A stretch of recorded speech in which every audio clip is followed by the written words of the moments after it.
আসসালামু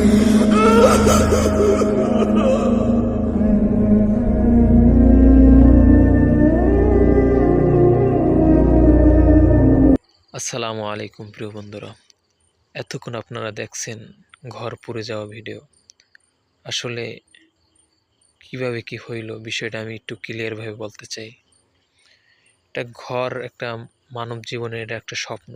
ঘরের ভিতরে যাবতীয় মালামাল সব কিছুই থাকে, কিন্তু দুর্ভাগ্য ব্যাপার, আল্লাহ যা করে বান্দার মঙ্গলের জন্যই করে, নিরাশ হওয়া যাবে না। বিস্তারিতভাবে একটু বলি। আমতলী থানা করাইবুনিয়া গ্রাম, আমারই মেজো চাচা কিছুদিন আগে হঠাৎ শুক্রবার দিন ইলেকট্রিক শর্ট সার্কিটের মাধ্যমে ভয়াবহ অগ্নিকাণ্ডের ঘটনা ঘটে।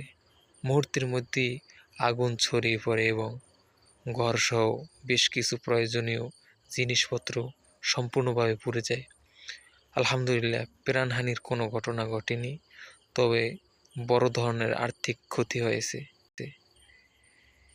এমন কঠিন মুহূর্তে আমরা সবাই মিলে তার পাশে দাঁড়ানো এটা একটা আমাদের মানবিক দায়িত্ব।